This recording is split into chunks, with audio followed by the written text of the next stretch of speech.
Professor Mimura is Associate Dean of Graduate Study and Research in the School of Humanities at UC Irvine. He's also an Associate Professor in Film and Media Studies, also in the School of Humanities, and he's also a part of Asian American Studies at Irvine. He has his PhD from University of California, Santa Cruz in the History of Consciousness program, and he was awarded the University of California Humanities Research Institute Fellowship, the Rockefeller Fellowship at the Center for Ideas and Study, University of California, Riverside, and the Civil Liberties Public Education Fund National Fellowship, U.S. Department of Education. Professor Mimura's research examines the complex, dynamic, and uneven relationships between media, social movements, and popular culture. His book, Ghost Life of Third Cinema, which you all have been reading, I hope, University of Minnesota Press, 2009, brings together two concerns. First, the history of Asian American media arts since the late 1960s in the late Cold War and post-Cold War context of nationalism and globalization, and two, the recent history of film and cultural theory at the interface of Marxism and post-structuralism. Professor Mimura's current research examines post-civil rights formations of race and sexuality and their articulations in popular culture, consumer capitalism, and social space. A couple weeks ago, he was here and gave a fabulous talk on Bruce Lee, so I'm hoping that once we start talking about things that are pertinent to the class, you might tell them a little bit about the Bruce Lee project later on, okay? So please welcome Professor Mimura.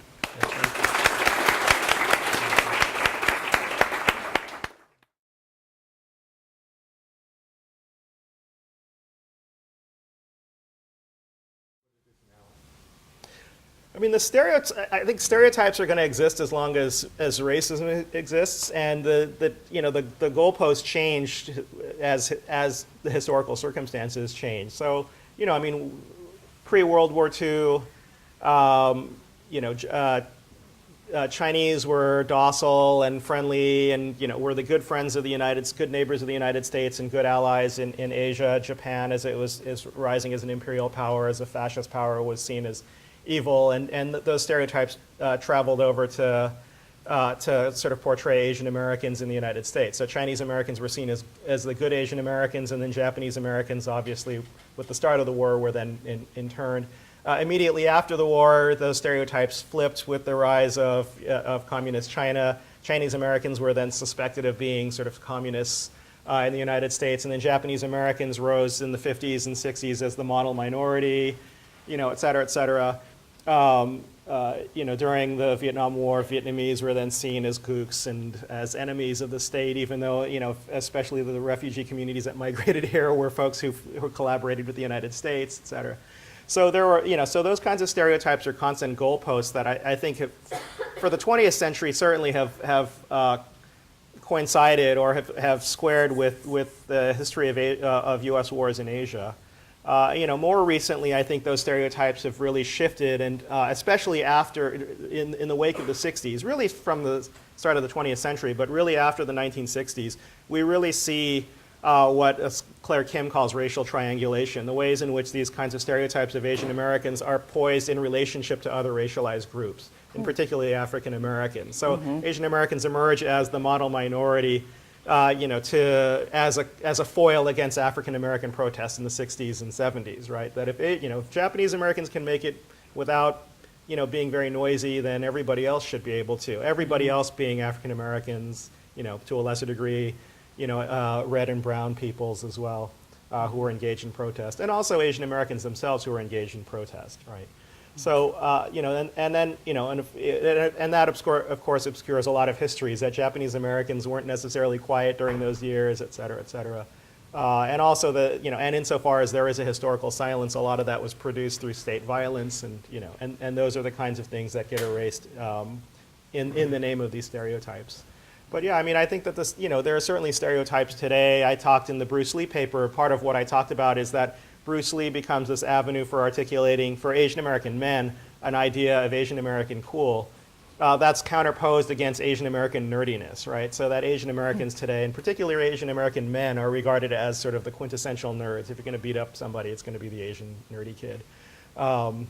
Although today there are actually more and more, I think, Asian American women who are also kind of reclaiming the nerd stereotype in a way that's very different from Asian American men tend to sort of flee from the stereotype. They see someone like William Hung. Do people know who William Hung is? Okay, good. So yeah, I mean, you see William Hung and then Asian American men sort of hang their heads in shame or something like that. But Asian American women, like Charlene Ye in particular, I think, who's been on like Conan O'Brien and has sort of parlayed herself into a fairly successful acting career, has thrived on her nerdiness. Like she sort of embraces her inner nerd or her outer nerd rather than rejects it in a way that is very different from Asian American men. Christina Wong is an Asian American performance artist who also really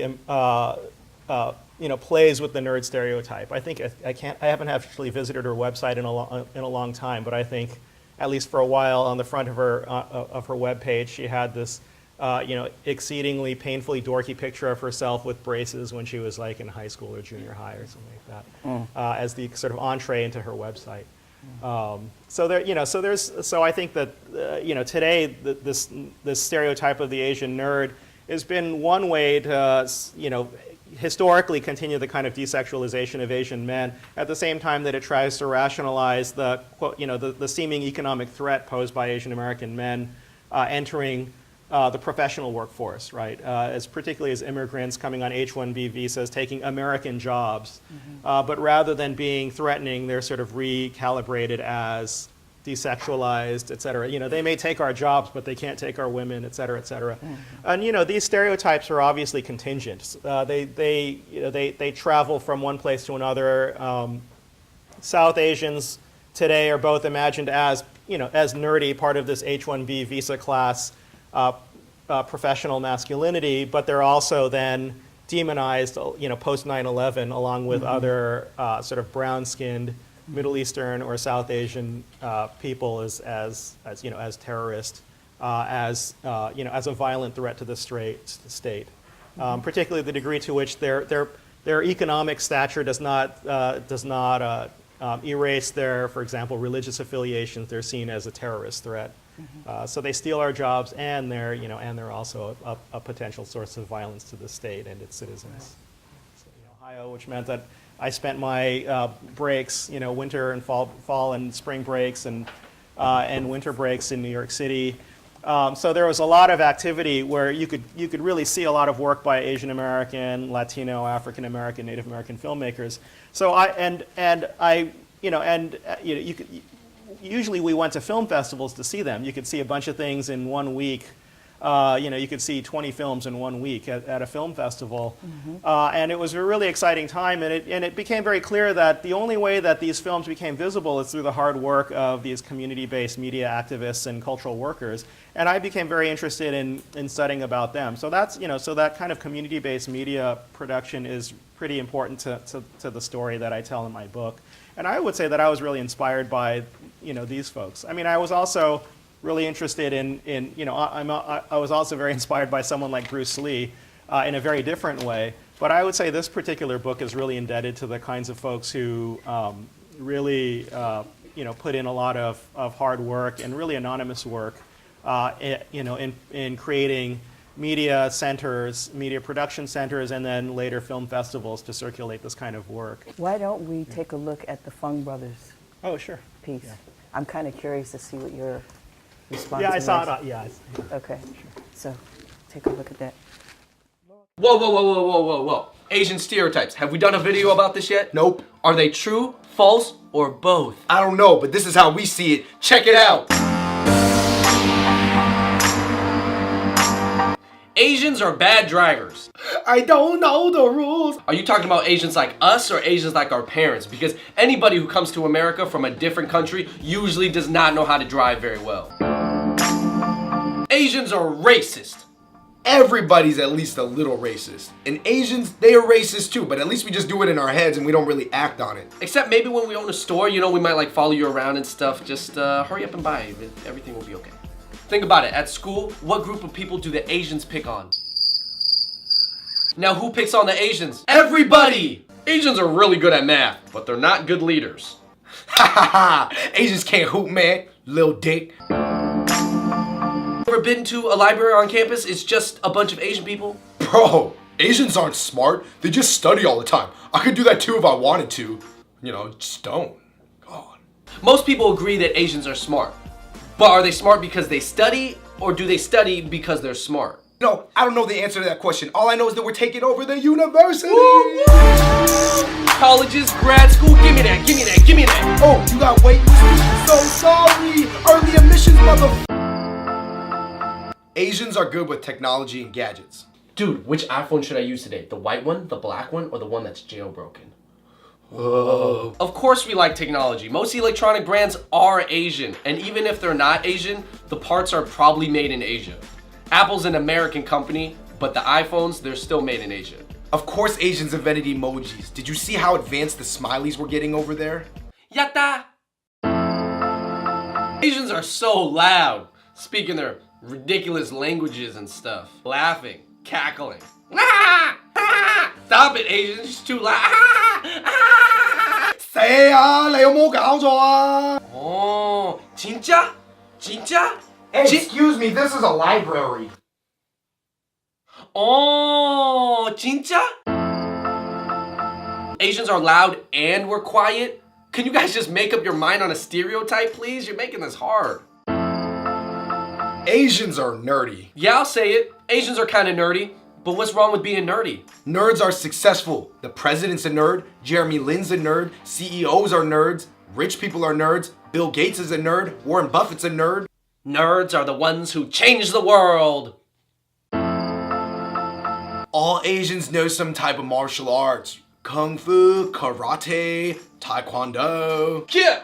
Back in the day when VR Troopers and Power Rangers were big, everybody took Taekwondo. I was like a yellow belt. I don't even know what that means anymore. But I'd probably get beat up. But even if you do know some wushu or whatever, don't be embarrassed because it is part of our culture. Message! Yeah! I haven't done that in a while.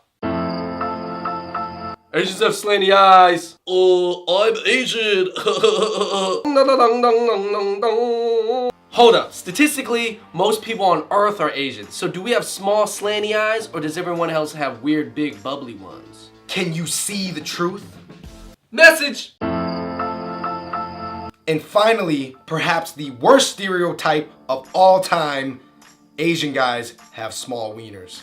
No! Why is wee size so mystical? Everybody wants to look at your hands, your heritage, where you're from. It's just like any other part of your body. You're tall, you got longer arms. If you're short, you got shorter arms. That's just the way it is. You think Yao Ming got a small pee-pee? I don't think so. He's 7 foot 6 feet tall.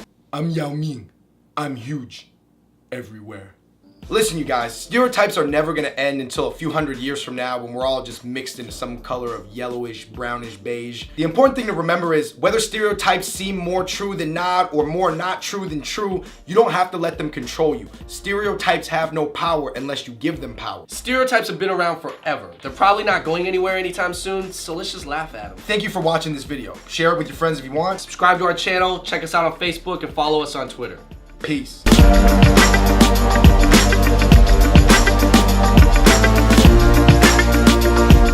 I think it's I like these kinds of, I think that the new media allows pretty much anybody to create a YouTube video or whatnot. So I mean, at its own level, I mean, I think it's fine. It's very funny, and it's a way in which, I think that it's a very simple, at a very simple level, it's these two guys who are just rejecting the kinds of stereotypes that get written over their bodies. And and in that respect, I think it's it's very smart, and it's a very clever way to sort of respond to stereotypes.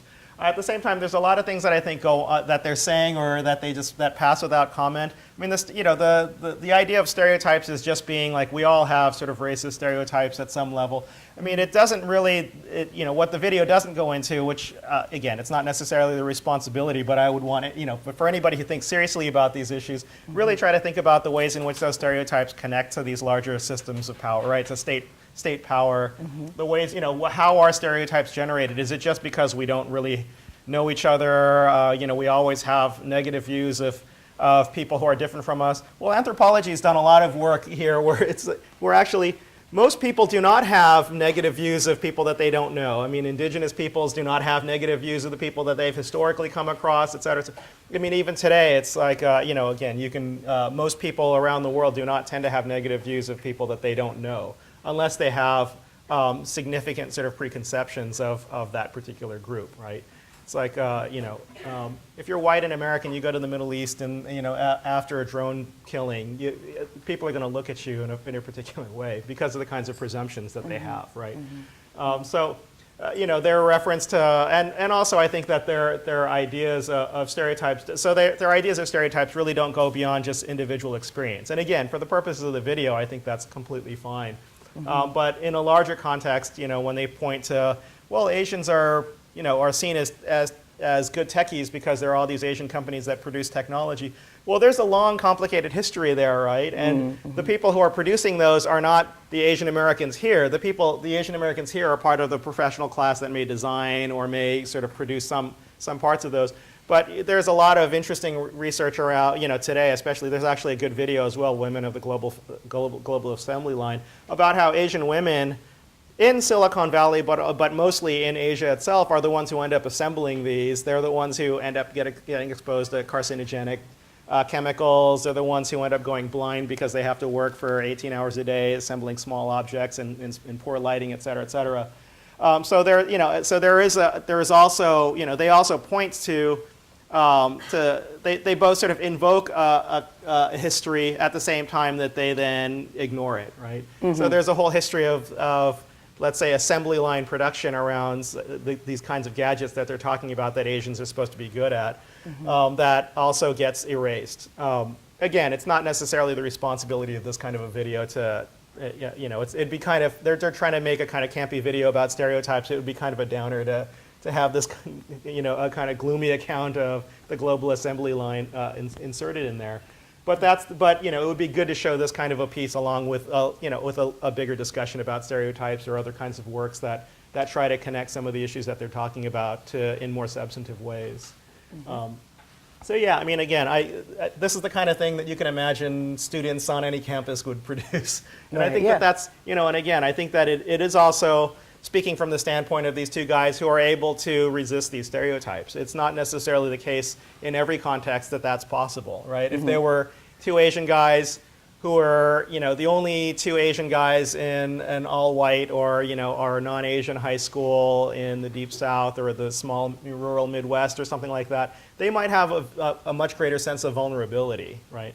But, urbanized Asian Americans in places like San Diego, where there's a real critical mass, where there's a constituency that can, it's easy to then sort of look at the stereotypes and say, they're really trivial. But for others, they're very, very powerful. It's the same thing with queer communities, right? It's easy to sort of reject or sort of play, play in campy ways with gay stereotypes for sort of urbanized. Sort of Castro Street, WeHo, or Christopher Street, queer communities. But it's very different if you're growing up in rural America and you're identified as queer or gay, right? So it's very context specific, but I think that it speaks to the ways in which today Asian Americans or any kind of constituency are not just subordinate, are not just simply victimized by stereotypes, but there are obviously various ways to respond to them. I mean, this is one of them. A neighborhood in Irvine, a friend of mine was just African American guy, just got stopped by security, and they're like, "Oh, I'm sorry, we didn't know that you," and he said, "No, I live here," and and they took him at his word. But they're like, "Oh, we didn't know that you lived. We didn't know that you lived here. He's been here, he's lived in the neighborhood, a small neighborhood for 4 years." And then it was very funny as he said that as he got pulled over by the cops, this other African American guy that we know, Doug Haynes, a historian, is walking by and he's like, why don't you pull over Doug? And he goes, well, he looks like he lives here. And it's like, why does he look like he lives here? Because Doug's wearing khakis and a button-up shirt. He's not wearing a hoodie and basketball shorts. And so it's like, again, it's like, well, so he said, do I have to, when I go out jogging, then do I have to wear khakis and, whatever. And the cops sort of, at least to their credit, sort of recognized, that they were, what they were doing. But again, I mean, you can be an Asian guy who doesn't live in the neighborhood at all and be casing houses or whatever, and nobody's going to stop you in our neighborhood, right? They're just going to assume that you're the next sort of new sort of fobby family that moved in and probably displaced a white family or something. But they're not going to question that they're not going to question whether or not you belong there, right? One of the things that I admire about what you do as a writer, as scholar, is that you synthesize a lot of the history and political context of how the films were made, and then make us think about the films that are being produced in really provocative or different ways. Yeah. What do you think Thank your you. role is as a film studies scholar? That's a good question. I mean, part of, this book, and I sort of comment, I can't remember which chapters necessarily, but I mean, part of what I was interested in is just the kind of work that wasn't being discussed in film studies. And, on one level, academic writing or scholarship is very limited in terms of its reach, et cetera, et cetera. When I look back at this book, it's like, I just think it tries to argue, make too many arguments in too many directions in some sense. But I mean, part of it is that I think that if I'm committed to doing this kind of work, I do want to do more than just sort of text analysis. I think that there's a long tradition in film studies and media studies around just text analysis. You can take Hitchcock films. You don't need to talk about the production, et cetera. Somebody else has covered that. And also the question of production isn't problematic at the level of sort of the kind of above the line production. I mean, it's always problematic for labor and below the line. But there isn't a lot of attention necessarily to what's going on at the studio level. For these kinds of films, I think it's really important to have a much more complicated sense and a more comprehensive sense of how they're produced, how they're distributed. There's not just sort of a ready-made set of movie houses that will screen any of these things. Even 12 Years a Slave, it's only because it's, now that it's got Oscar buzz, now it's got presence in, several hundred theaters across the country. But even then, 12 Years a Slave, with all of the kind of press that it's had, still is not going to get into as many theaters as The Lone Ranger did. Right. The Lone Ranger was a piece of shit. And it just automatically got in all these theaters because it had Johnny Depp's name attached to it and all this marketing energy behind it. And it just fizzled. So all these kinds of films, I think that there's a story beyond just the film itself, and that's part of what I want to try to incorporate. And and this book tries to deal with some of the theoretical questions that are generated by these films as well, and the kinds of things that they try to take on. So in that sense, it's I think that there's. It's sort of for some people it's a tired story. I think that if you're sort of a minoritarian scholar, the same way that minoritarian, there's a burden of representation, right? There's a certain responsibility to be accountable to these kinds of films, especially if you're going to critique them, to talk about where they're coming from in a way that I think conventional film scholarship doesn't necessarily do.